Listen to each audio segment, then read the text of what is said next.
here. Okay. And just to let you know, we are recording this as well for resource purposes, because we want to capture a lot of the good information that we hopefully will get from this webinar this evening. I suppose the webinar is in response to the growing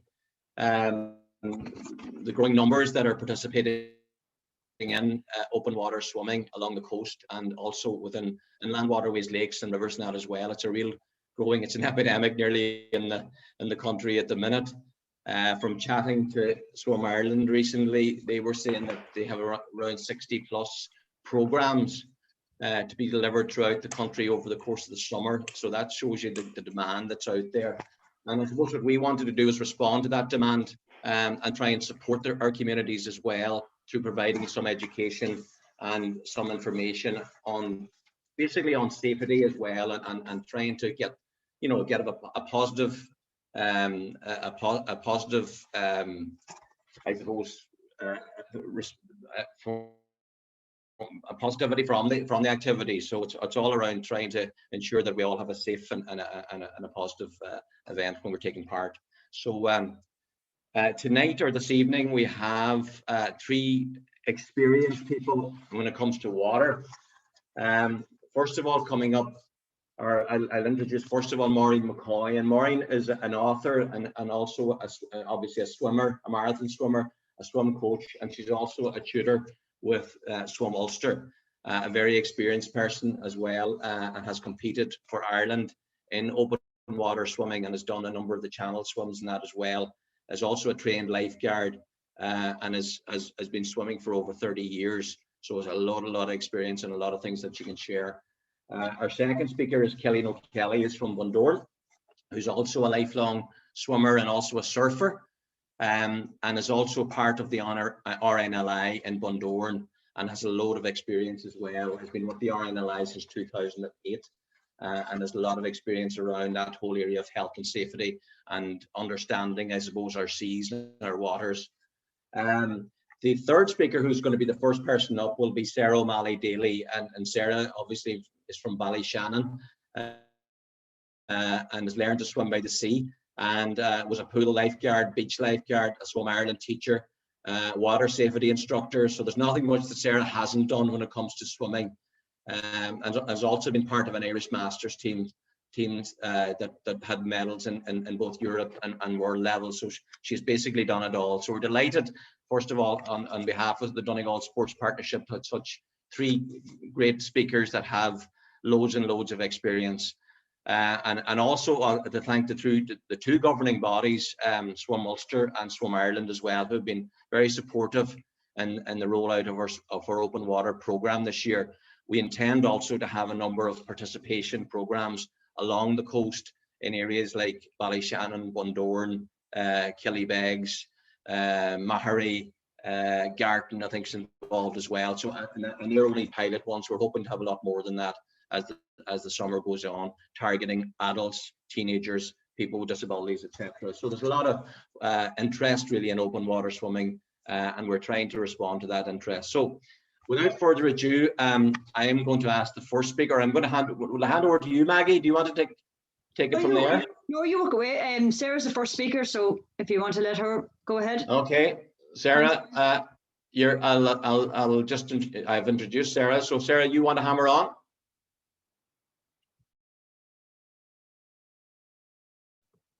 Sorry, Sara, you're just on mute there. If you just want to unmute yourself.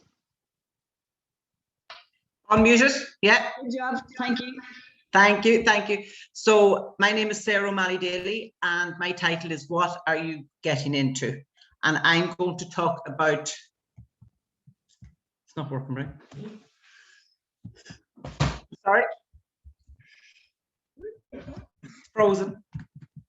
I'm going to talk about cold water shock, hypothermia, after drop, the role of the lifeguard, and where can swimming bring you? So cold water shock, what is cold water shock? And what happens? Cold water shock actually can lead to hypothermia. Cold water shock will kill you or can kill you. It refers to a range of natural reactions that our bodies take to protect us when we enter the water. Cold water shock can be experienced in any temperature from approximately 15 degrees Celsius right down to 3 degrees below. It does not have to be icy cold water. It does not have to be winter. It can be summertime. It's actually what feels cold to an individual. So what may feel cold to me may not feel cold to you. So anyone is at risk of cold water shock. I've said that it does not have to be winter. The sun can be out. And cold water shock can be experienced in swimming pools, lakes, seas, rivers. So some facts about cold water shock. As I said, Ireland's waters are cold enough to cause cold water shock even in summer. Temperatures ranging from 15 to 3 degrees Celsius. Most people enter the water by accident, and as a result, that increases their risk of suffering cold water shock. It is more difficult to swim in cold water than it is in heated swimming pool, and you are more likely to drown if you suffer from cold water shock. How does your body react to cold water shock? So when you fall into the water or when you experience cold water shock, there's a deep gasping of breath with risk of inhalation of water, rapid breathing and hyperventilation, and that then puts an increase in the heart rate and blood pressure. So you heard me saying there's a deep gasp. It's an involuntary gasp. Why do we gasp? What is a gasp? Well, a gasp, it's an involuntary gasp in response to your warm body suddenly being forced to cool down. And that's the danger. Gasp, we inhale water and we're at risk of drowning. The initial gasp can kill you and you can drown. What happens when you're in the water and you gasp? Your blood pressure is increased, which increases the risk of heart attack and stroke. You may have a heart attack straight away in the water. If you are, or if you manage to leave the water, you may suffer a stroke after leaving the water. As the blood flow is restricted, the body has to work harder to send oxygen to the vital organs, i.e. the heart, lungs, kidneys, and brain. The blood pressure increases as the body works hard to keep the core body warm. And you'll notice someone who suffers cold water shock or gets very cold, their limbs will get very white. So that is why the body goes pale when cold, because the oxygen has left their legs and arms, extremities, and gone to the core. Other signs: uncontrolled rapid breathing, followed by maybe dizziness, pins and needles in the hands and toes because there's lack of oxygen going to the extremities, pain. And if you can imagine what it's like when you step into cold water, you get severe pain in your feet. If you go up to your knees, you get severe pain in your knees. So if you can imagine, if someone suddenly falls into cold water, that pain is all over their body. And if someone experiences excruciating pain, the natural thing is they're going to panic, okay? And then panic can lead to drowning. Oh, what's happened here? How do we prevent cold water shock? Oh, there's someone up there. Be careful around water, know what you're getting into. Plan your swim, know the area, have an idea of the temperatures, how deep the water is going to be. Does it suddenly get deep? Does it slope? Wear suitable clothing. So whether it be a wetsuit, gloves, hats, or whether it's swim and togs, know and plan suitable clothing for you. Again, it's an individual thing. Do not panic. Easier said than done, but I've put that up because if you are in the water with someone and they start experiencing cold water shock, the first thing you're going to tell them is to do not panic. Stay calm and do not panic. So I've written there, stay calm, relax in the water, and do not swim your initial thing is when you gasp is to actually try and get out of the water, or maybe to remove the person from the water. But what you need to do is do not panic, lie back, stay calm, calm your breathing, and let that settle for 1 or 2 minutes. And I have a little video that will demonstrate that quite nicely. And in that settling period, that will reoxygenate your vital organs, and then you'll be able to actually swim and get out of the water safely. When you settle, when you regain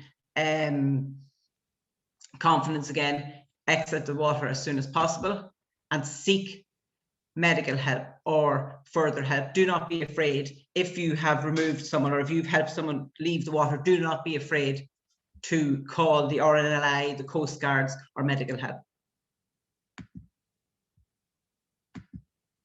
So other follow-up is monitor when you would take the person from the water. You want to monitor their breathing because they have possibly inhaled a lot of water. You want to check their circulation. You want to prevent further heat loss, and how you do that is you help them to start getting warm, maybe remove their wet clothing and start dressing them. Protect them from wind, because wind actually can cool someone down quite quickly. And I was there, rewarm yourself or rewarm the person, the victim, as soon as possible, and seek medical help. So we have a little video coming up that actually will explain this quite nicely. Hopefully it doesn't, it might startle some people, but it's like excellent. Float to live. Stop sharing. Stop sharing.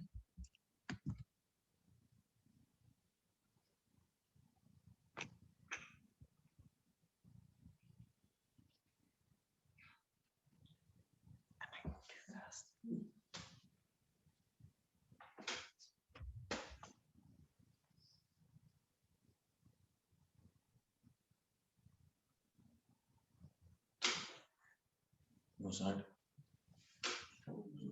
There's no sound.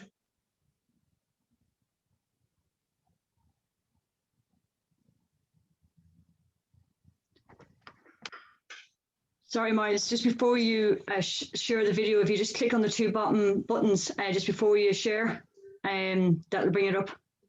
When you just if you're going to share your screen, that'll bring up the volume on the bottom. Stop the share all together. Yeah, stop. Maggie.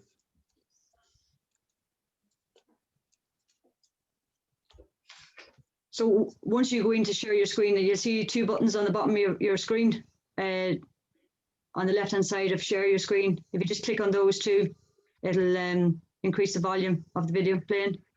Sorry. You're okay. I didn't see those two buttons. You're right.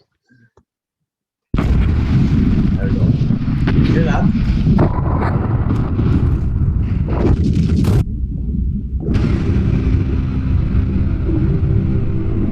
Everyone who falls into cold water unexpectedly has the same instinct: to swim hard, to fight the cold water. But when people fight it, chances are they lose. Cold water shock makes them gasp uncontrollably and breathe in water. Then they drown. But if they just float until the cold water shock has passed, they'll be able to control their breathing and have a far better chance of staying alive.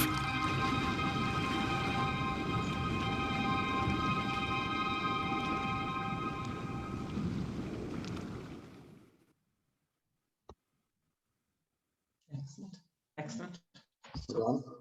You just put in the hand back control.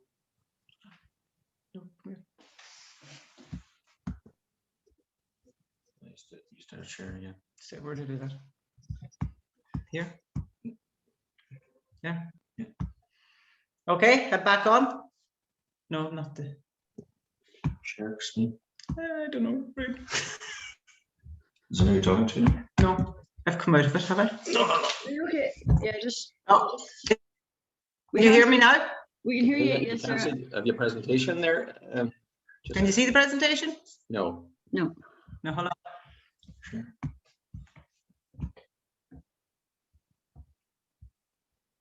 go to the Zoom. Hold on.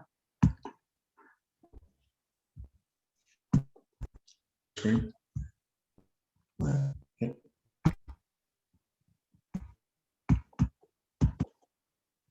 Starting there now. Oh. There we go. There we Yeah. are. And yeah. Okay. So that was cold water shock.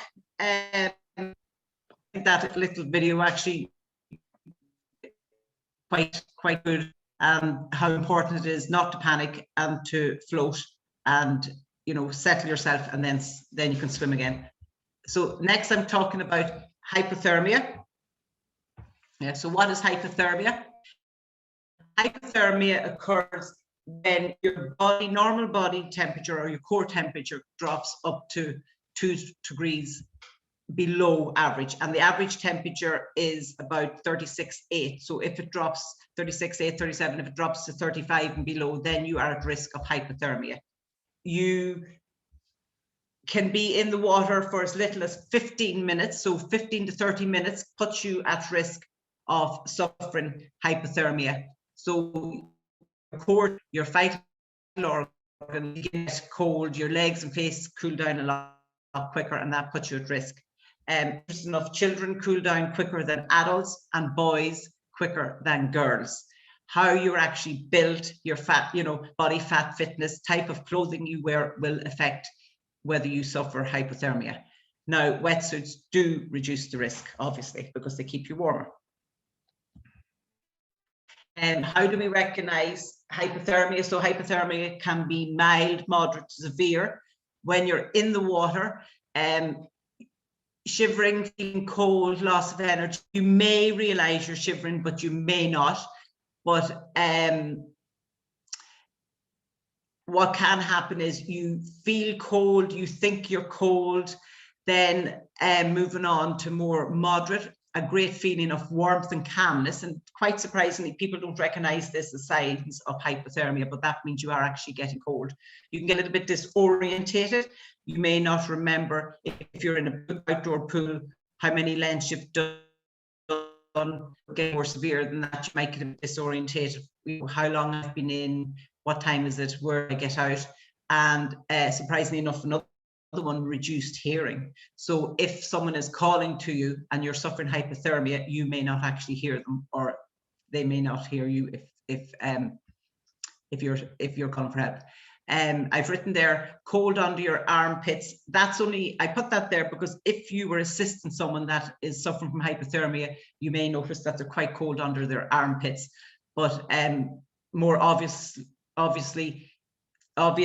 things to note is stiffness of muscles, low labored breathing. Slurred speech is quite common too. Even in mild hypothermia, you'll find someone when they get out of the water or they're in the water, they're speaking and their tongue seems to be swollen and their mouth is very slow. That's a classic sign of hypothermia.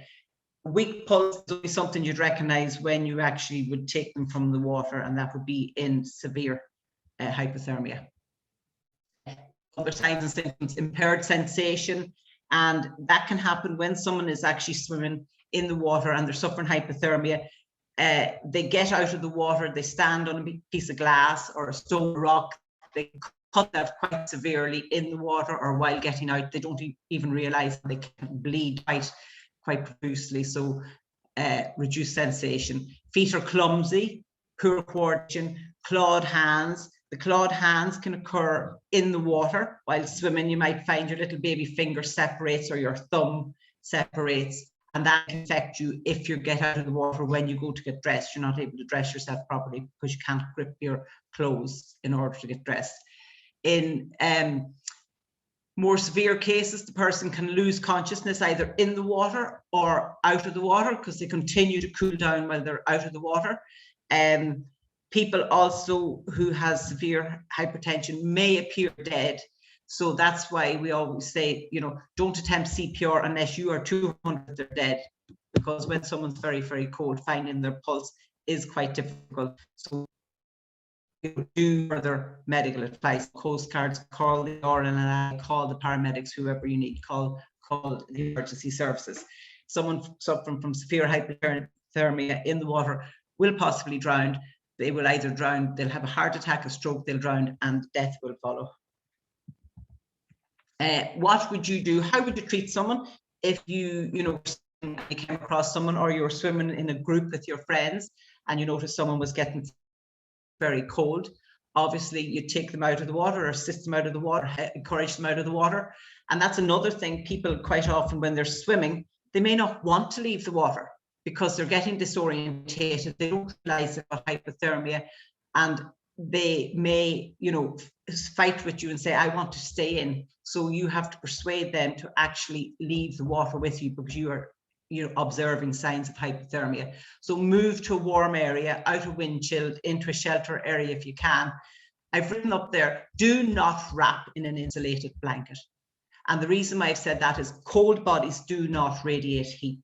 So wrapping them in a blanket is not going to warm them up. What you need to do is remove the wet clothing and then start dressing them.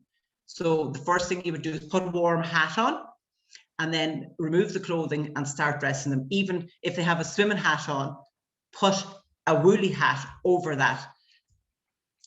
Remove wet clothing and dress quickly. I've said that. Put extra layers. So you could maybe, if they don't have extra layers, ask someone they have on them. When they're dressed, warm drinks, but not alcohol, not caffeinated drinks. So maybe a hot chocolate or a warm orange squash. Do not rub and do not hug. And there's a tendency to give someone a big hug. That's actually quite painful. Do not rub the person and do not hug, and seek medical advice. And I have there about the CPR, that is if someone is not responding. I said that, put a warm hat. So did you know that someone, or did you know that you can lose 70 to 75% of your heat through your head? So that's why you'll notice people who are open water swimmers, the first thing they do is put a warm hat on. The last thing they do is take off their swimming hat. Normally they have two hats on. So I've written there, wear a hat or two and layer up. Next, I'm going to talk about after drop. And after drop is something that a lot of open water swimmers experience, and they're not really aware what it is, but it is quite common. So after drop is common after a swim, when you get out of the water. So you get out of the water, you feel great, you feel you're on a little bit of a high, and then you start to cool down. So while you're out of the water, your body starts to cool down. So you may feel faint, you may feel shivery, you may feel unwell, loss of appetite. Your body continues to drop even after you've got dressed. And this could be maybe up to 10, 40 minutes after you have got out of the water and you've got dressed. So quite often people get out of the water, they get dressed, they're on a high, they feel quite comfortable, they're standing around talking, and then suddenly they start shaking and they spill their coffee. That's called after drop. And what is happening there during rewarming, cooled blood from your extremities is now returning to the core, and then your core is getting cold, and warm blood traveling from your core to the extremities is getting cooled down, and that's called heat transfer. And that can be demonstrated, or you can see that when someone starts shaking. So while swimming, your body cools down from the outside, and then when you're getting dressed, your body is trying to warm you from the inside out. But because the warm blood is going out and then cold blood, it's actually getting cooled down. That's why we get cold after we've got dressed, and that's called after drop. The treatment for after drop as hypothermia, layer up, warm hats, and I have a lovely photograph of my friends there. That's after a long swim, 2 hats and lots of layers. And avoid hot showers, and do not enter a bath, because there's a great tendency after you've swum, you want to go home, you want to get warm again. If you get into the bath, you are going to risk fainting. It will increase your blood pressure, and a lot of people probably have experienced the mild symptoms of an itch. When you get into a shower, you start itching because you're warming up too quickly. So if you can remember, if you're going for a swim and you swim for 15 minutes to half an hour, and it takes all that time to cool down. It's going to take double that again to warm you up. So you have to be patient with the warming up process. And moving on quickly to the role of the lifeguard, and I think this is important because as open water swimmers, we must be familiar with the lifeguards.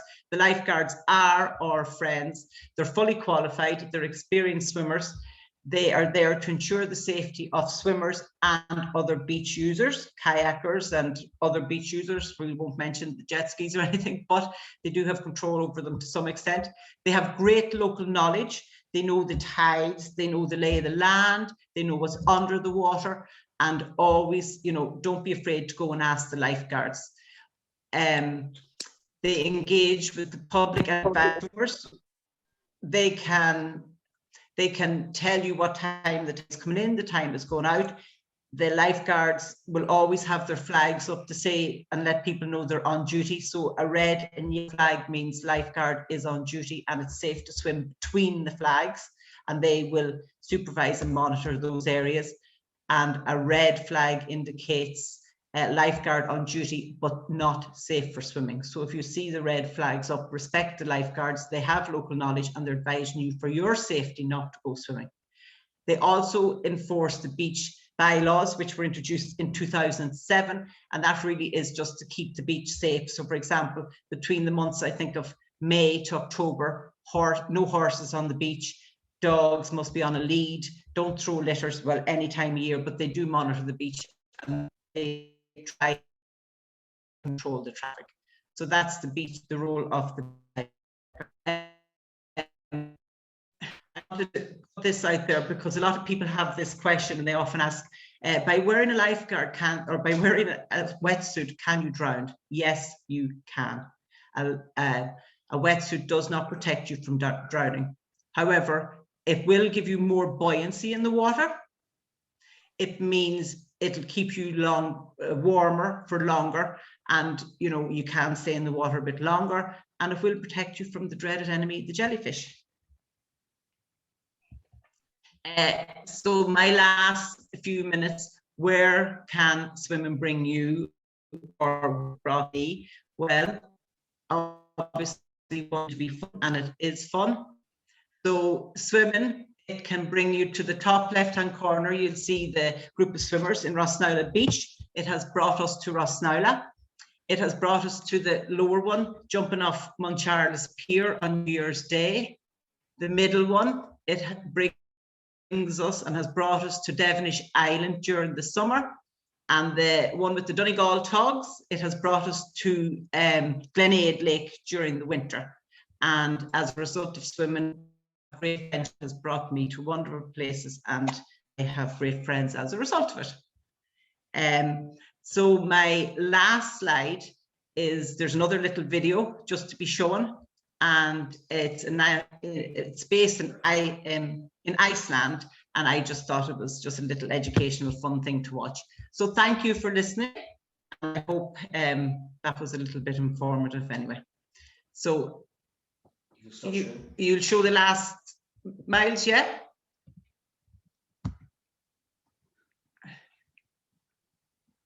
Thank you, Sarah. That was super. Miles, show the video. Thank you. Thank you.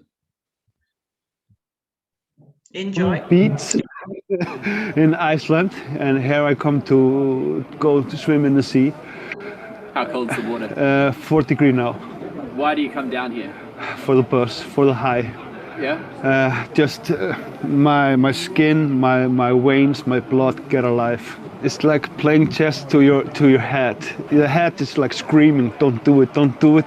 You just have to turn it off and just walk into it. And when I walk into the sea, I always push my hands up because I don't want to touch the sea. Yeah. And I've been doing it for fucking 3 years. We are like maybe 10, 15 guys. We all stopped drinking for many years, so we are getting our best over here. It's giving me the same sensation, the same high that I was looking for. The same, just, I'm driving and I'm just, I'm going, and the cop stops me and I, what are you smoking? No, just just swimming in the sea. First time I came here, me and my two friends, we came in and we ran into that water for like 20 seconds. And we just did like this, and then we ran back in the hot tub, and we gave her a high five, and there were like two old women sitting in the hot tub, and they were like, "You don't call that sea swimming. Now you go back in the sea, and you go swimming. You don't give high five for this." So it was like, yeah, two old women, they just pushed me back into the sea. And after That was a super way to finish the presentation, Sarah. Thank you very much for that. No problem. Thank you. No bother. Have we any questions from the floor? Have we? Anybody might like to ask any questions to Sarah? If you don't feel comfortable putting on your mic, you can put it in the chat function, and myself and Emma will monitor if you wish.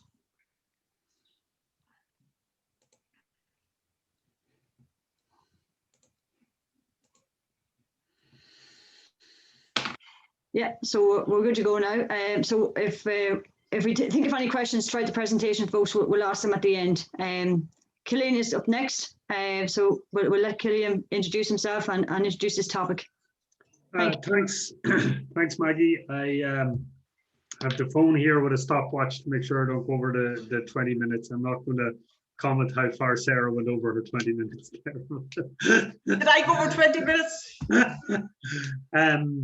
First things, Sarah, that was a great presentation. I always think if you want to see cold water shock, you go to a Christmas Day swim. Every person who takes part in the Christmas Day swim is basically suffering from some form of cold water shock, and then half of them have hypothermia afterwards. But it's great fun, and we all go home and have our Christmas dinner afterwards. So, yeah, Maggie asked me to do a little bit of background on me and you know, where I'm coming from on this. And I suppose the title of my slide is My Love of the Sea. First of all, I'm from Bundoran, which is obviously on the ocean here in Donegal Bay. I've always been involved in the sea. I've always been a surfer and a sea kayaker and a sea swimmer. I spent my entire childhood swimming and doing Irish water safety lifeguard courses. Since 2006, I've operated a surf school in Bundoran, which I always sometimes, when the weather's bad, I'm like, think I'm crazy to do that. But basically, we bring people into the sea and we bring them surfing on Tullen Strand and Rosnowla. So yeah, I basically always been involved in the sea, and I love it. And like the guy in Iceland, I love the feeling it gives me, no matter what way, whether you're sea kayaking, surfing, swimming, you just can't beat it. So I guess that's where I'm coming from on it. The next slide, I don't know if it's not coming up for me there, the RNLI one, but it doesn't matter. So one of the things I was asked to cover in the presentation, and I am coming at this from an RNLI point of view. So I want to give you kind of a couple of insights on how the RNLI work, and I guess how we would assist sea swimmers to keep it relevant to this particular webinar. One of the big things that we work off is the last known position. So if you're calling a lifeboat, you're having a bad day. I always describe the lifeboat as an ambulance on the sea. So if you're calling us, you're basically having a bad day and you're in need of assistance. So one of the key pieces of information we need when we're called is the last known position. When it comes to swimmers, we're often called by people on shore, either passerbys, people on the beach, people walking the dog, or other beach users. Sometimes we can be called by a boat or a jet ski that's in the area. A lot of the time when we're called, it's because people see something and they're not sure if those people are in difficulty. So we get a last known position from our what we call our first informant. So that's the person who calls 999. They might give us a position like, you know, off Rosnowla Beach or off Tullen Strand Beach or off Bundoran Pier or off Mount Charles Pier. They see two people in the water and they seem to be in difficulty. The lifeboat will always go to the last known position unless directed otherwise by the Coast Guard. So just a small side fact about the lifeboats, the RNLI lifeboats are tasked by the Coast Guard. So when you ring 999, you get through to the Coast Guard.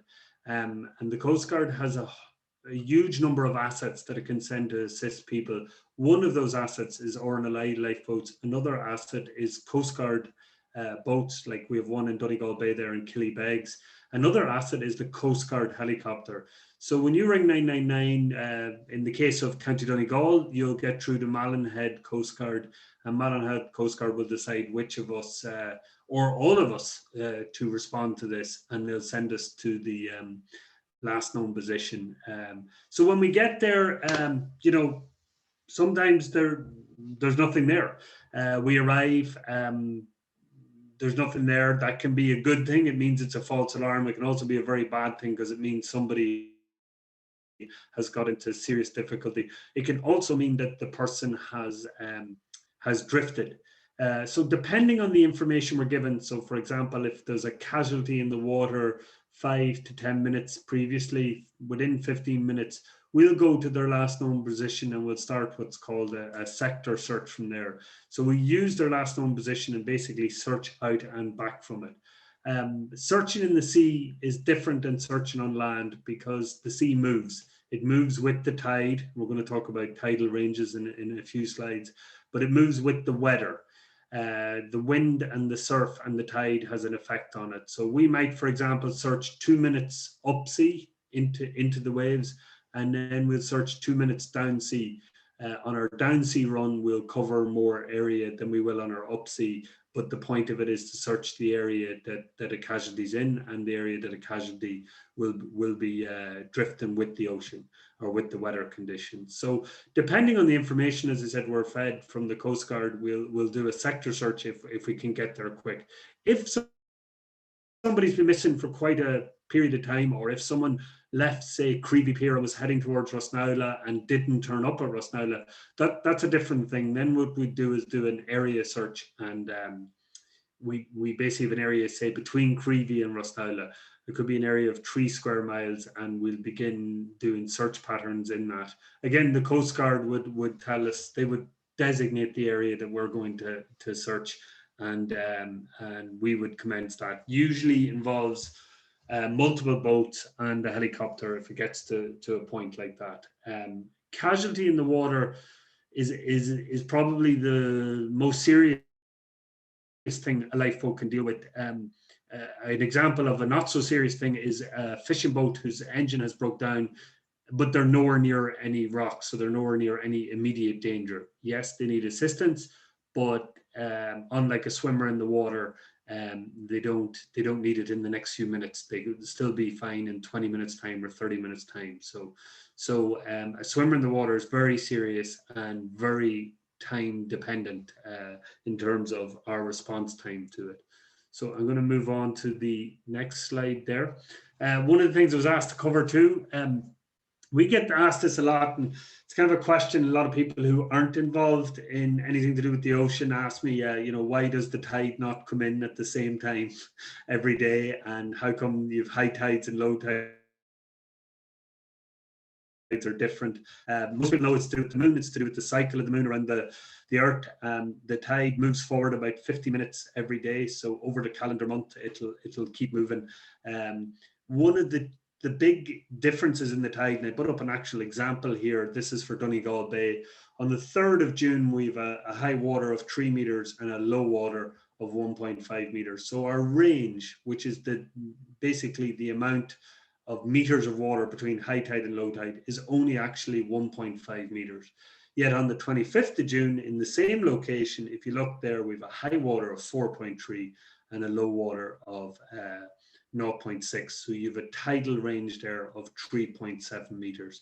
Not to go too technical into the whole rule of 12s and all that. I don't want to go overboard explaining all that. But the way I always describe this to people is in the same amount of time that on the 3rd of June that it goes from high water to low water, or indeed low water to high water, the tide only increases by 1.5 meters. However, in the same amount of time on the 25th of June, it increases by 3.7 meters. So that's obviously going to create quite a difference in terms of swimming.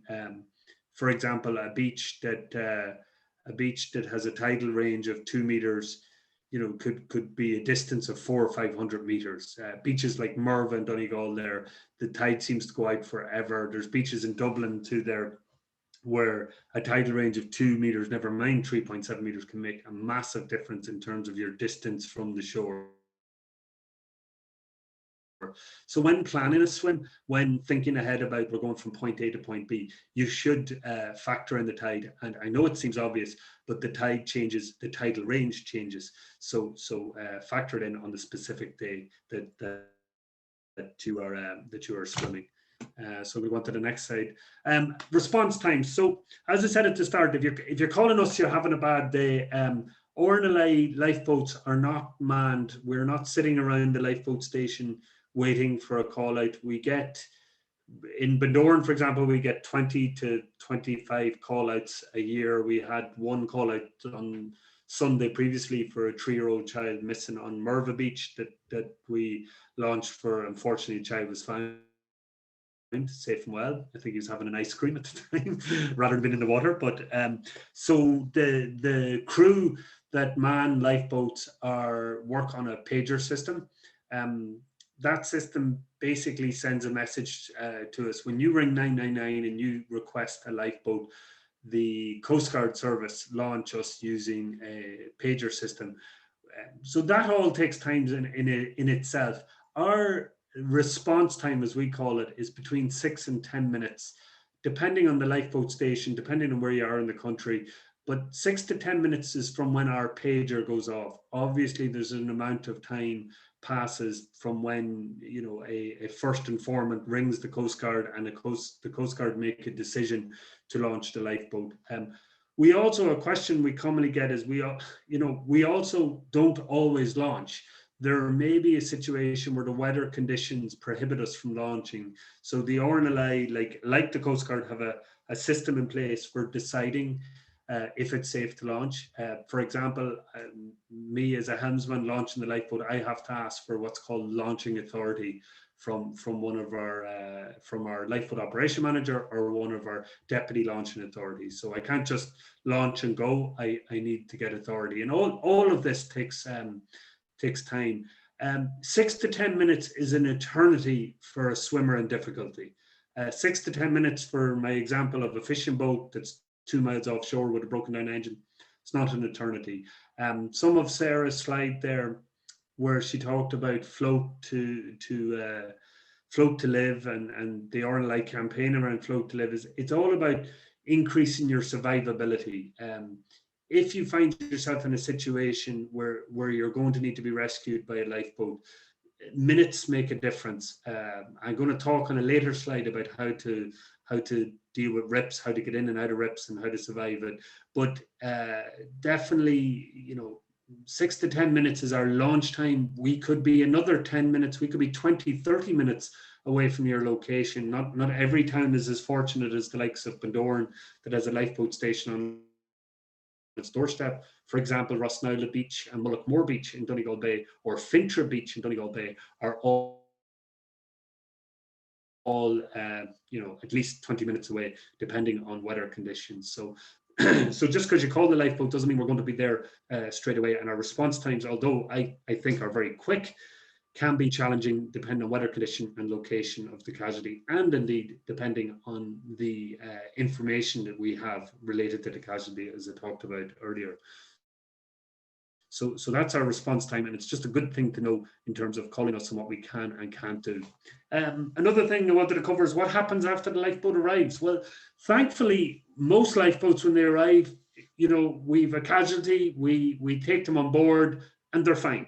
A lot of our call outs are not very dramatic. The RNLI have a great TV series called Saving Lives at Sea. You see the more dramatic call outs on Saving Lives at Sea. An awful lot of our call outs are just people that need a little bit of assistance. And if we didn't go and help them, they would have got in more trouble. People on surfboards who've drifted out, people blowing out on those awful blow-up toys that they sell at Little. Don't bring them to a beach. It's quite mundane things that we help people with. However, a swimmer in the water, as I said earlier, is not one of those things. we're going to get to a casualty, we're going to get them on board the lifeboat, and we're going to assess them. All lifeboat crews are trained on casualty care. Our own lifeboat here in Badorn, we're very lucky. We've 6, I think, paramedics, 3 or 4 advanced paramedics. So the chances are one of them are going to be on board. But the point is, we're going to assess the casualty. If that casualty is okay, then we can transfer them back to the land, hand them over to their loved ones, make sure they're okay. If they're not okay, we can arrange for them to get transferred to an ambulance. One point about that is we may not always go back to our home base. We might go to the point of land that is the closest point that we can get an ambulance to meet us. In extreme situations, we can transfer a casualty to the Coast Guard helicopter, which is basically like an ambulance in the sky, and obviously we'll get them to hospital care a lot quicker. So we work with other agencies, mainly the Coast Guard boats and the Coast Guard helicopters and the HSE ambulances, to basically get the casualty to the best care possible as quickly as possible. Often the casualty is only on the lifeboat for a few minutes. Assessing the casualty, we have our check cards, our first aid check cards to do it. It's a tricky thing. I brought a casualty into the lifeboat about 4 or 5 years ago at Tullinstrand.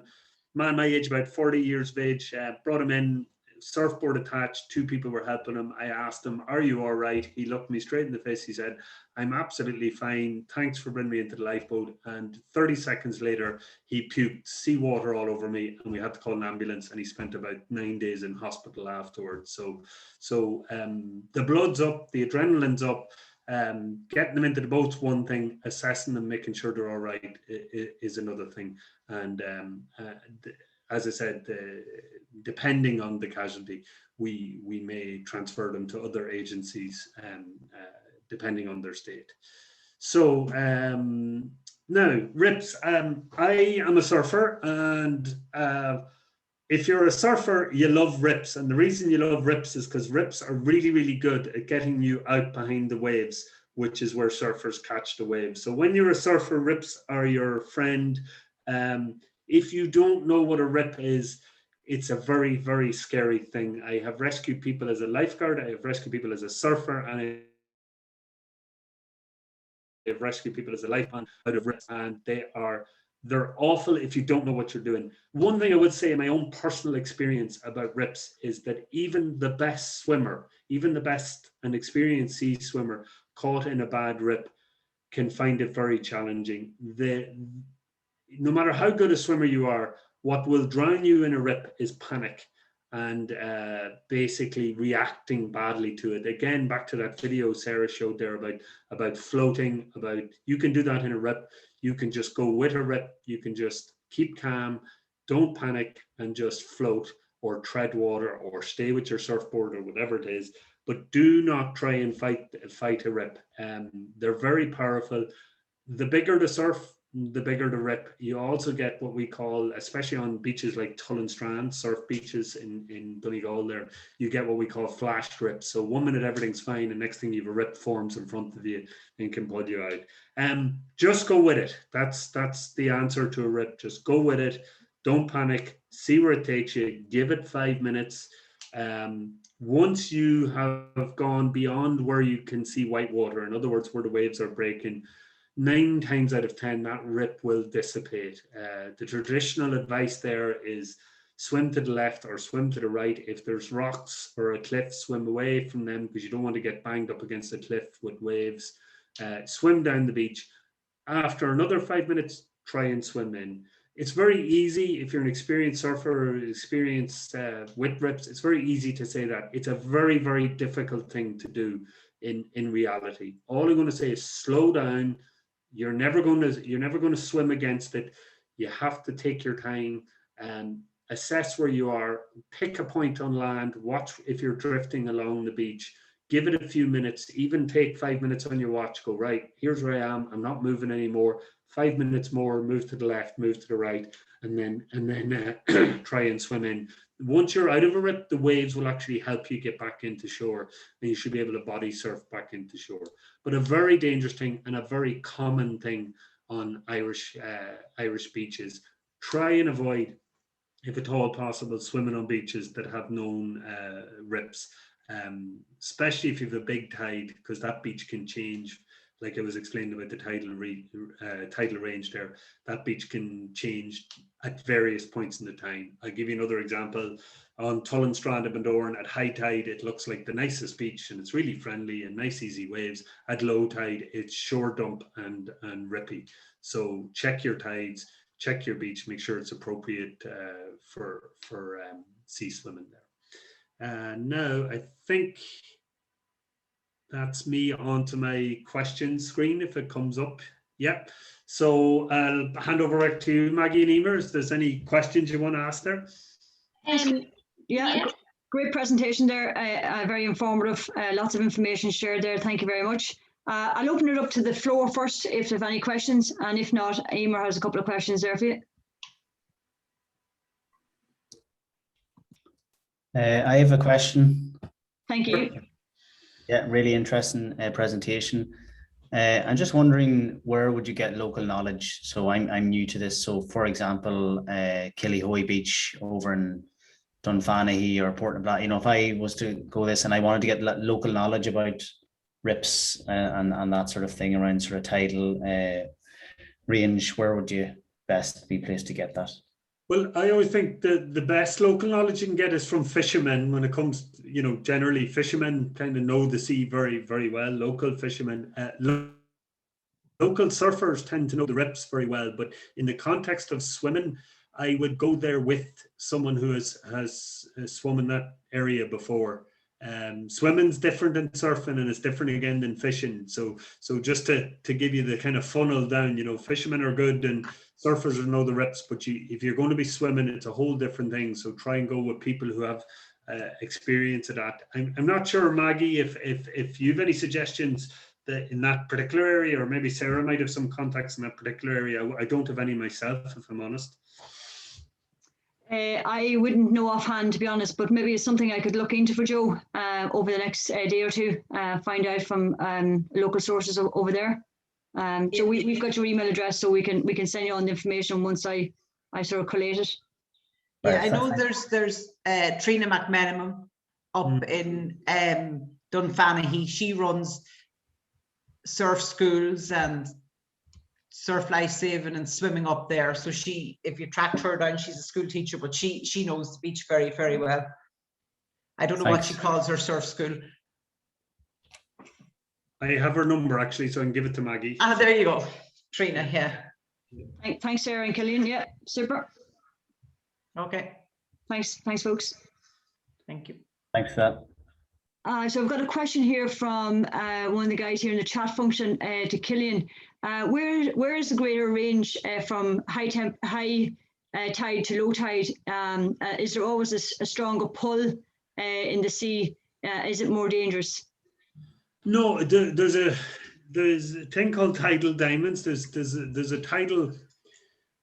The tide itself has a speed. For example, I don't know if anyone knows Inishmurray off County Sligo there. Between Inishmurray and Strida, the tide moves at about 1.5 knots. When you're swimming, that will make a difference.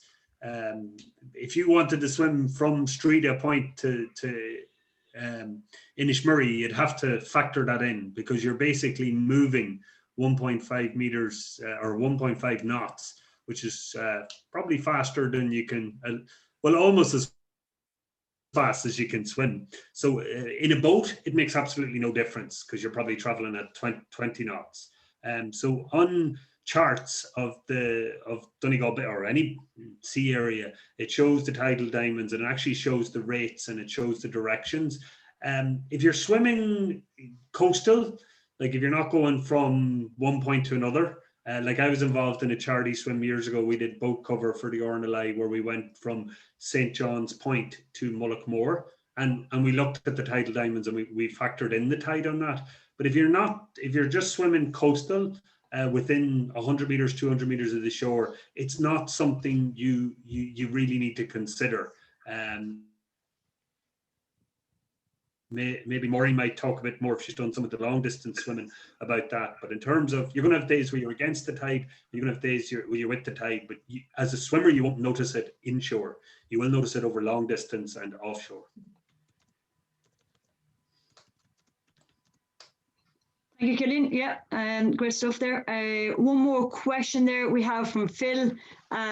Is there like a Facebook group or WhatsApp group in relation to find out about beaches and where it's safe to swim and where to avoid? Is there anything out there that you guys are aware of? I might ask Sara or Maureen. They might know that better than me now. I'm not in any of those groups myself. Well, what I would say to that, I see he's put up beaches to avoid. What I would say is beaches to swim in during the summer would be beaches where the lifeguards are on duty. And, you know, look out for the beaches that have a lifeguard. Even I'm quite an experienced swimmer. During the summer, I take full advantage of going to beaches where the beach lifeguards are there, because there's nothing nicer than having a swim and knowing that someone is watching over you. So source the beaches that have the lifeguards, swim there. If there's no lifeguards on them during the summer, there's no lifeguards there for a reason. So that's what I'd say. Play it safe and go where the beach lifeguards are. Thank you, Maureen. Sorry, Sarah. Thank you for sharing that. Super. Thank you. No problem. Killian, thanks again for your presentation and for your input in the questions there. And Sarah also, you've got lots of local knowledge there in terms of Donegal. I'm going to hand you over now to Maureen, last but no means least. Maureen, if you want to start your presentation, thank you. Yeah, I'll just get this up and just get this going. So hello everybody, and thanks for listening in. Hopefully you've got lots of information. I've got loads of information about tides and things, so I'll be coming up to Killian maybe for some surfing at some stage. My name's Maureen Mccoy. I am a sea swimmer, as Miles said at the beginning. I'm a lifelong sea swimmer. Do long distance, ultra long distance and marathon swims. I also am an author of a book on, we call it Wild Swimming in Ireland. So it was where we toured around Ireland looking for lovely places to swim, beaches and things. So there's 50 sites in that book. We are currently working on another one. So you'll see at the bottom of my slides, I've put my website. So we're working actually on an app on that, so picking out places all over Ireland to swim. So check that one out. But also check, as Sarah says, look at the lifeguarded beaches if you're fairly new to open water swimming and you're just beginning your exploring. A little bit of background of how I got into it was, as I say, I was brought up swimming outdoors in the seas and lakes. And when I was about 10, I watched an Esther Williams movie. You'll see a picture of her on my slide here. And she was known as the $1 Million Mermaid. She was a Hollywood star who was a synchronized swimmer. And her movie, Dangerous and Wet, was about her and her family going to swim the English Channel. And I watched this with my mum and I decided, that's what I want to do. I turned to my mum and I said, I'm going to do that one day. It took me another 30 years to get around to doing that. So I did it for my 40th. But it was one of the most amazing things I've ever done. I trained for a couple of years, building up my distance to get to that stage, doing things like the Loch Earn 17K, two-way Windermere, which is a 21-mile swim. And then I felt I was ready to hit the English Channel.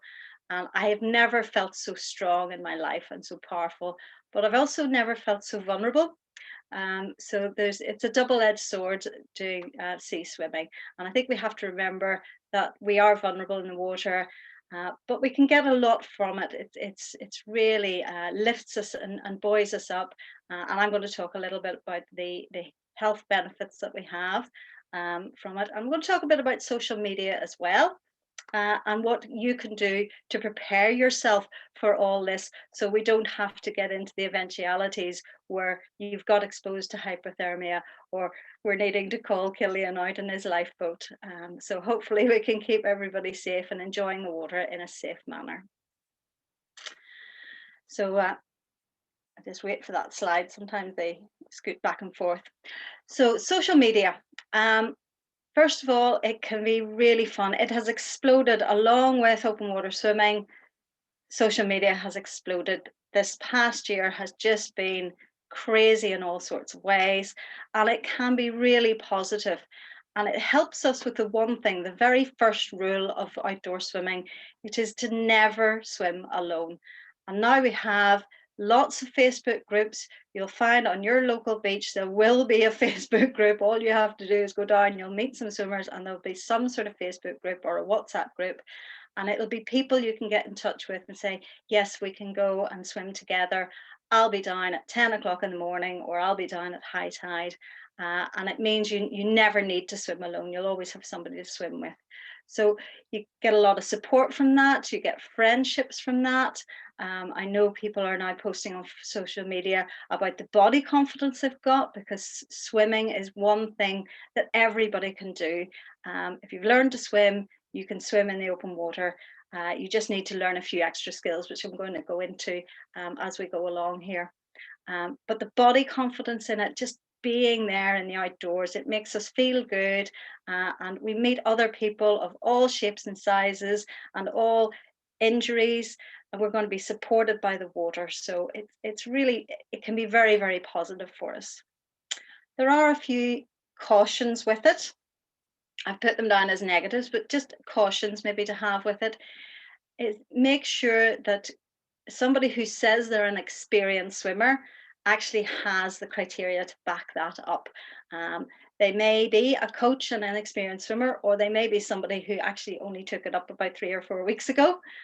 So just be cautious about who you're going swimming with if you've never met them before. Find out a little bit more about them. And be cautious of competition. There's an awful lot of competing out there I see on social media. Certainly over the winter, there seemed to be a real race to the bottom, as in temperatures, and people were trying to push themselves to get as low as possible. And I know I saw on Facebook feeds an incredible amount of photographs of a hand, a cold looking hand, holding two thermometers with the temperature gauge on them. And if why race to the bottom? You're not out there to do eye smiles. I mean, Sarah's done an eye smile, I've done eye smiles. It's one of those things you want a good team around you to do. If you're going to swim through the winter, nothing wrong with that, but make it a short dip, make it enjoyable. And my second rule of swimming that I tell all my swimmers that I coach is get out while you're still enjoying it. Get out while you still want more. And that way, you're going to keep yourself a lot safer. You're not going to have as extreme an after drop that Sarah told us about. And you're going to enjoy that chat over a hot chocolate and that cake on the beach afterwards, which is really one of the big reasons that many of people are taking this up. It's the social aspect of it. So just bear that in mind. There's also competition on how far you can go and how fast you can go.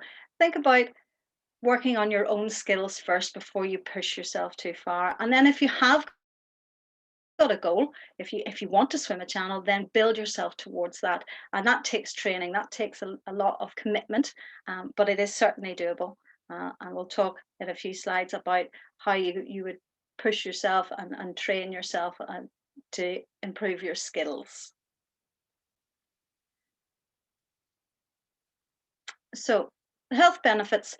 There are physical health benefits. We can boost our immune system. There's pain relief and the fitness benefits of it. So we find studies, there's been an awful lot of studies on the physical benefits of cold water immersion. And what they find is that when you get that stress response of going into cold water, it also boosts your body, puts more white blood cells into your bloodstream. And I think that is what actually boosts your immune system. Sea swimmers who swim all year round, I'm sure Sarah will tell you, hardly ever get a cold. You just seem to have a better immune system, partly because of these white blood cells. And also I think it's partly because of the feel good factor. It's boosted your whole body. Pain relief. The footballers and the Gaelic players have known this for years. You go and have a heavy training session. What do? Straight down to the cold water, walk in, get the muscles into the cold water, and it just reduces the pain. It'll reduce the inflammation. So a lot of swimmers people who suffer with chronic pain, find that the time they get that relief is when they go into the water It's non-weight bearing. They can just have the water carry them, and they can exercise, so they can build their fitness without the pain that running would give them, or even cycling and some of these other land-based sports. So there's those benefits. And then your fitness, if you're swimming, you're raising your heart rate, you're working your aerobic system, you're breathing more heavily, and it's such an enjoyable way to get fit as well. It really is. The mental benefits as well. There's the anecdotal mental benefits of just achieving something really challenging. So, and for some of you, that'll be just getting into the cold water, going to the beach for the first time. You know, that's a real achievement. And don't allow people to push you on too far. You know, if your achievement is to get in for that 2-minute swim, that's it. You've achieved it. You're going to feel better all day because you've done something that you wanted to achieve.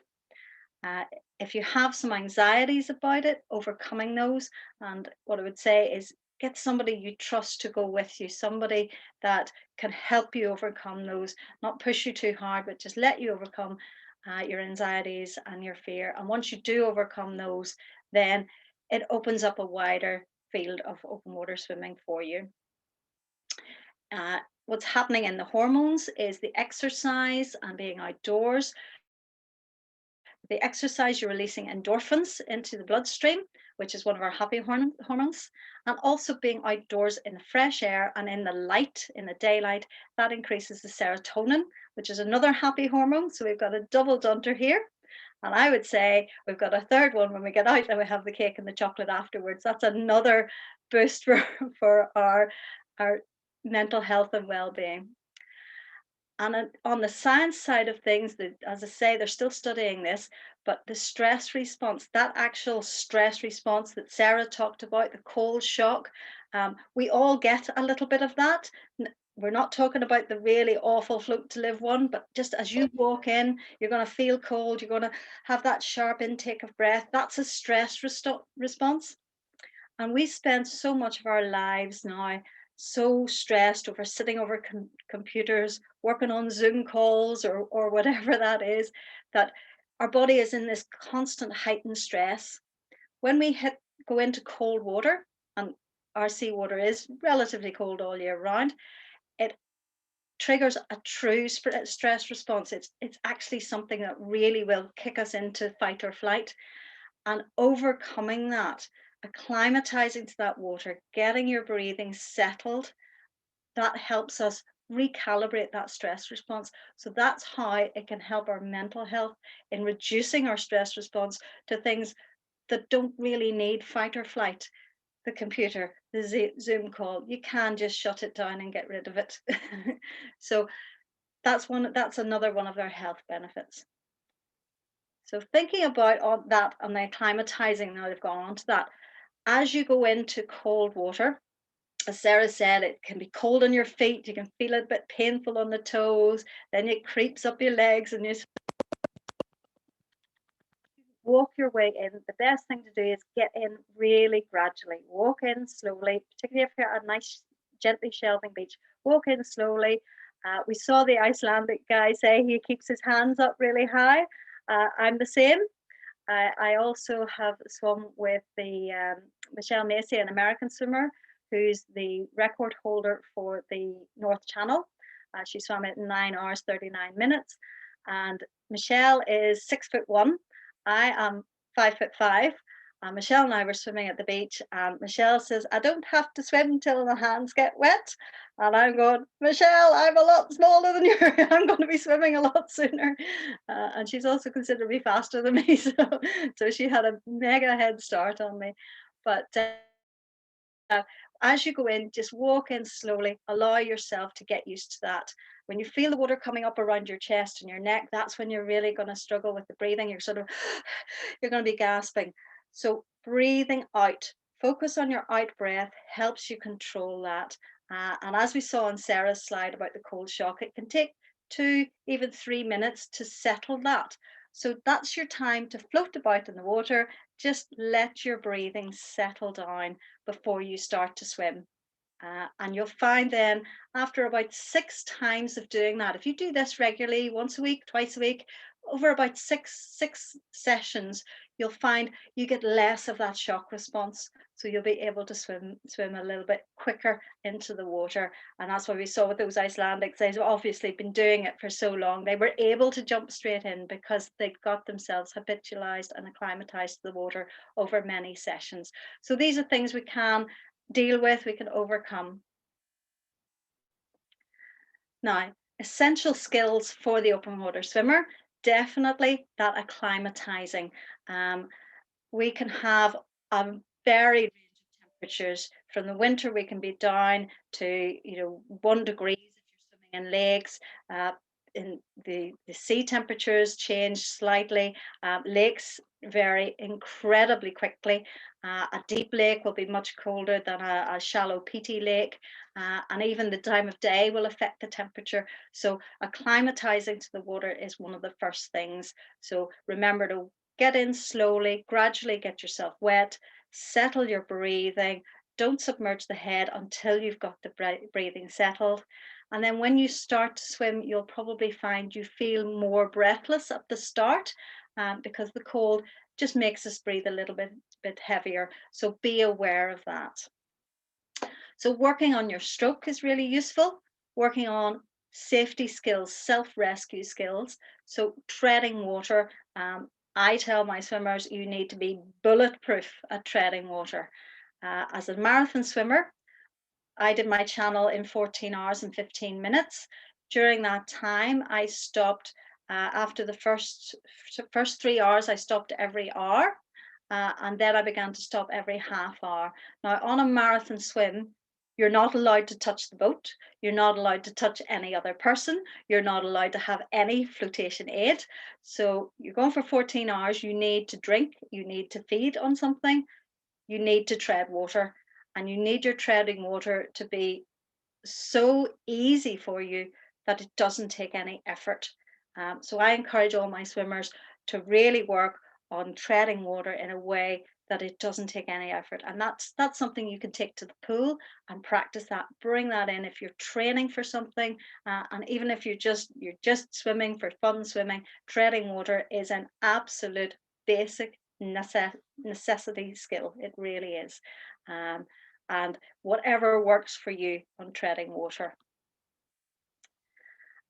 Other skills that we have is choosing where, when, and if to swim. So we've heard about riptides, and we've heard about the tides, the time of the tides, the tidal rush, and we've heard about the cold in the winter as well. So choosing where is suitable to swim. Lifeguarded beaches, talk to the lifeguards. If the flags are up, you look at the flags and you swim. If the flags are there for swimming, you swim between the flags to keep yourself safe, because that's what the lifeguard is watching. They're watching those areas.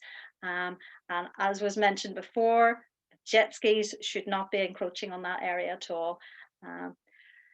If you're not at a lifeguarded place, because I'm going to talk a little bit about lakes as well, making sure that you know the area, you know the lake, and you know that you can get in and get out again really safely. So there are currents, even in lakes, there are currents.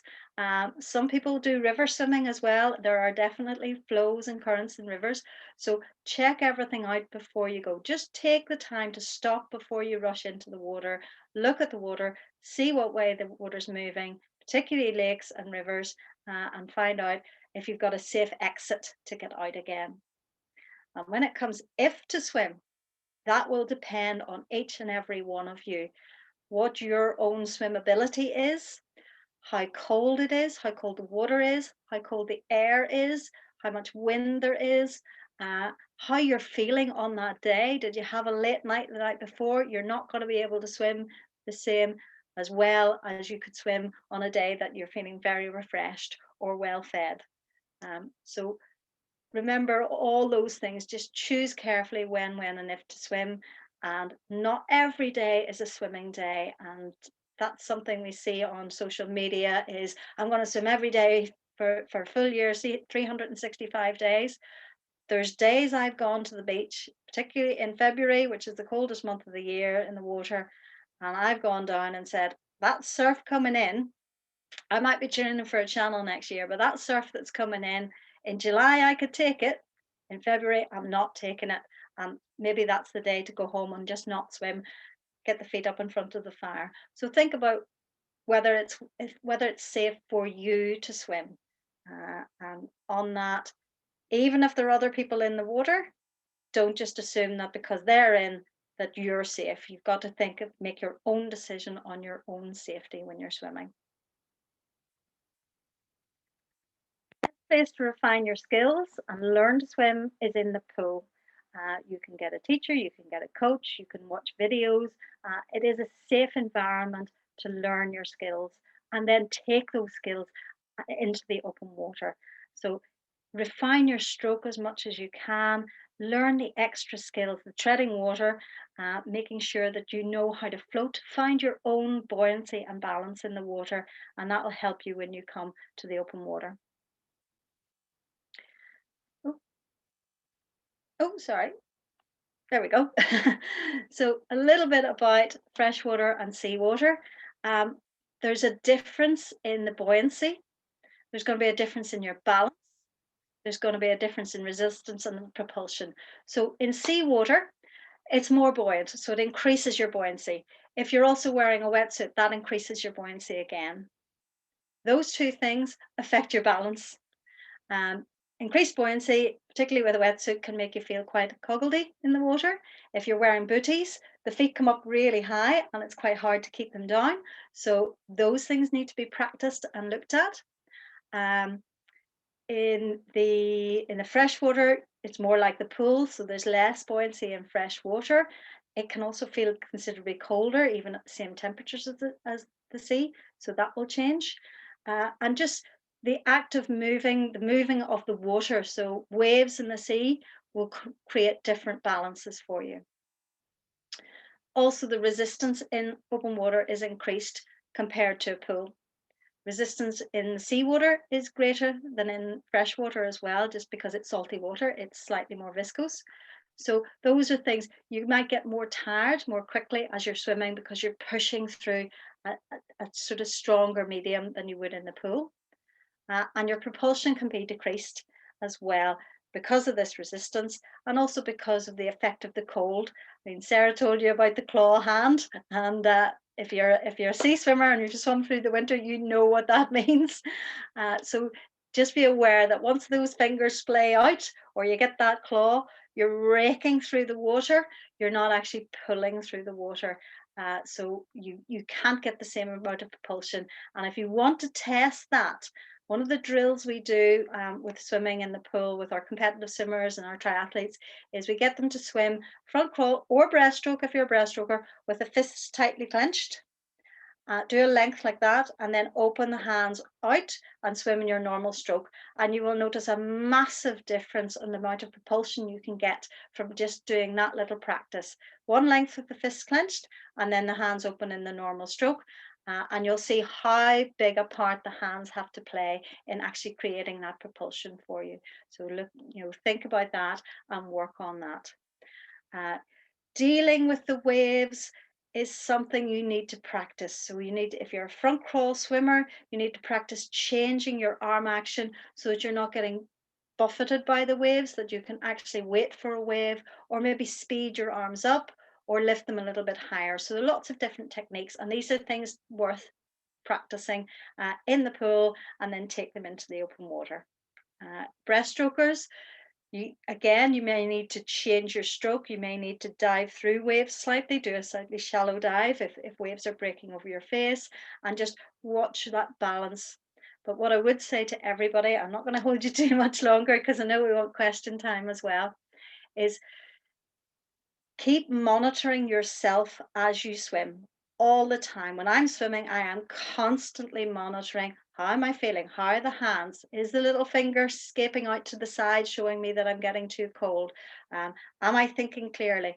Yes, I'm running through lots of checks, and I'm also checking the actual stroke technique as I go along. But monitor what's going on in your own body so that you know if you're beginning to feel a little bit cold, it's time to get out. And you need to know when is your time to come out of the water, how you're feeling, because one of the things that can happen is as we get colder and as we get more tired, our muscles cannot work, particularly in the cold. They stop working, and eventually we stop being able to swim. So the highlight of that is monitor yourself. Stay, if you can, swim parallel to shore rather than swimming out for 200 meters and then realizing it's a long 200 meters back in again. Swim parallel to shore. Never swim alone. Enjoy it. Get out while you still want more. Enjoy that cup of hot chocolate and that cake on the beach, and plan your next swim. So I've rushed through, but just on my last slide here, there's a few links here. The top link is to my website that I'm working on. We've got some articles. We're building a swim map on it. There's some safety information. Water Safety IE has fantastic resources on there. RNLI, again, those fabulous resources, and their videos are great. And even look at the RLSS UK for resources and things like that. But I want to give us a little bit of time for questions. So thank you very much for listening. And I will just stop sharing my screen, if I can get to it. There we go. And we're back again. Thank you. Thank you, Maureen. Yeah, super presentation. Lots of information there as well. And thank you for presenting tonight. A couple of questions in the chat function there. I'm not sure if this question was for you specifically, Maureen. Kathy asked, what advice advice or tips you would give for somebody who suffered from Raynaud's, in terms of getting the circulation back? Would you like to weigh on that? Come in. Good, because I'm starting to get it. So thank you, Kathy. Yes, yeah, I meant to put that in. One of the things I found out very recently is there is a magic product out there. Hand cream. Put hand cream in your bag, have it in your swim kit, and when you get out, this is told to me by a doctor, when you get out, as soon as you get out, once you're dry, get the hand cream and rub it into your hands. There's no magic ingredient, but it makes you improve the circulation. It's about massaging your hands. Sara knows this trick. I only found it out, Sara. But makes sense, yeah. Yeah, rub the hands. Yeah. You can also get little gloves to swim with, the little neoprene gloves. Get nice tight ones. Personally, I find them really, really clumpy to swim with. But I have actually bought a pair to try next winter, because I've noticed as I get older, and whether it's just so many winters swimming or just so many winters, I'm beginning to get a touch of it. But massaging the hands, and if you bring that hand cream, it'll remind you to do it. And that's really the secret behind hand cream. So. Thank you. Thanks, Sinead, for the question, and thanks for Maureen for your explanation there. That's great. I think there's a question there for Killian that was going to take up in relation to any advice for those who kayak or paddleboard at sea. Yeah, kayaking and paddleboarding is a completely different ball game. The difference between that and swimming is you can cover huge distance.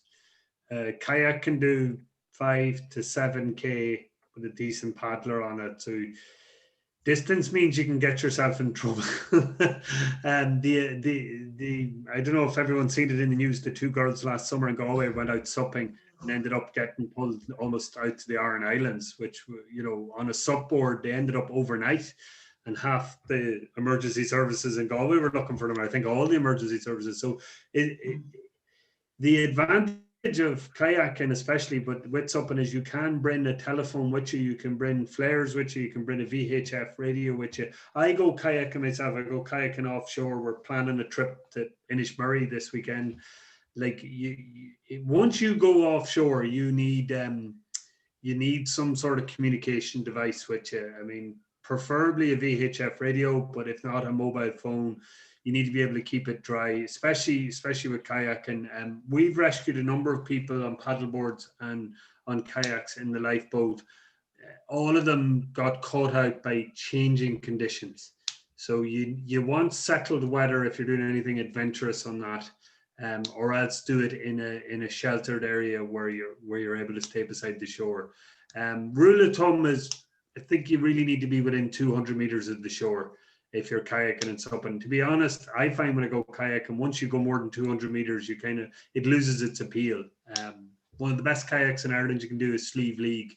you go 200 meters away from it, it's not near as impressive as 20 meters up beside it. So yeah, just be careful, bring communication equipment with you, and like swimming, you know, don't do it on your own, and make sure that you people know to check in that you've arrived at your destination if it's different than your departure point. Hope that answers the question. Yeah, thanks, Killian. Yeah, that was a question in from Laura there, so I think it's a really, really worthwhile question to answer there. Thank you. Last question here we have from Mary. Is it safer to swim in an oncoming tide or not? Is there an easy way to tell the tide is incoming? Would any of you like to have a stab at that? Well, Killian's the I like best. to look at the sand. Well, Who's answering generally the rule of thumb would be to swim about an hour before high tide as it's coming in. There's sort of, Killian can give you an awful lot more detail than I can, but those 2 hours sort of either side of high tide. If the tide's on its way in, it should be pushing you towards shore, hopefully. But that sort of hour before high tide is one of the best times. But Killian will probably give you an awful lot more. Oh, I'm not going to bore people, but if you Google it afterwards, the rule of 12ths, believe it or not, the third and fourth hour of the tide moves the most. It moves 3/12 in the third hour and 3/12 in the fourth hour. So it actually will push you in further in the third and fourth hour. But as a swimmer, it's not going to have a visible, noticeable effect on you, or at least it shouldn't. Now, if you're swimming around the Severn River in the south of England there, where the tidal difference is 47 foot, you'll notice a difference, all right. But mostly around the coast of Ireland, you shouldn't be doing a swim where the tide makes a difference, I think is what I'm trying to say, Maureen, in the first place. Well, it comes to some events are tidal assisted events, you know, and that's where the organizers have worked out those tide times for you. But as Killian says, check out with the fishermen. They're some of the best people that know the tides in your area. Brilliant. Thank you, Killian and Maureen, for sharing that. Last question, and the reason why I'm asking this is actually coming twice tonight. How do you deal with encountering seals at sea? So have you ever encountered a seal, and what would you do in that situation? I have. They've always been friendly. Stay calm. Stay calm. Yes. I have met seals more in my kayak than swimming. I don't know if you know Ardra, Donegal there, and Lochras Point and all. It's interesting out there. The seals don't meet people all the time, so they're really friendly. The seals around Bendoran aren't so friendly. They kind of keep your distance. But they've never come closer than 8 foot to me. I don't know, Maureen, you've done a lot more time swimming. Have they ever come right up to you? I have a couple of times come right up to me, usually the very young ones. Certainly the adults, if you're out kayaking, I've had them follow the kayak really close. But generally listening to people from the Whale and Dolphin Association, they say, you know, that's their home. If they approach you, just be calm, as Sara says, but try and move away from them calmly, because you don't want to go into their space. You know, that could be seen as a threat. So just move away. But if you stay calm and they're just up having a little, they're curious creatures. They'll pop up, have a little look at you. They might swim underneath, see what you're at. But as long as you're not affecting their young in any way, if they're with pups, I would say remove yourself calmly and quietly from the area. Thank you, folks. Yeah, and that concludes the questions from the audience tonight. And I suppose we're bang on time just to close up. So I'll hand it over to Miles just to close up the workshop tonight. So thank you very much. Thank you. Thank you. Thanks, Thank you, Maggie, and thank you to both Maureen, Killian, and Sara. I had excellent presentations, really informative, and I must say I'm nearly embarrassed. I was brought up beside the sea. I'm learning things that I never even heard of in my life, you know. So absolutely brilliant, and it's great to get that sort of information. And it really is what we wanted the seminar to be, you know, an informative, you know, bring education to people that are using the waters, and that, you know, and that's really what it's about, and to look at that whole area of safety as well. So I think you've really ticked the box on that, and I hope everybody really enjoyed it. Just to wrap up, I suppose somebody mentioned Trina earlier on, Trina McMenamin as well, and Trina's doing loads and loads of programs with her swim club and based around Dunfanaghy and that. I think it's Tonta Swim Club as her swim club, as far as I remember, because she does some programs with herself as well. But she has loads of experience as well, and as I say, she's rolling out loads of open water programs around the coast. I mentioned earlier as well about Swim Ireland and the ones that we're working on at the minute with Swim Ireland and also with Swim Ulster. So those we'll be advertising those very, very shortly. Just again to thank the two organisers, coordinators, moderators, and what you want to call them, Maggie Farley, our education and training coordinator, and also we have Emer McGrory on here as well, who's on placement with us from Sligo IT. So to thank the two ladies for all the work that they did in relation to putting the whole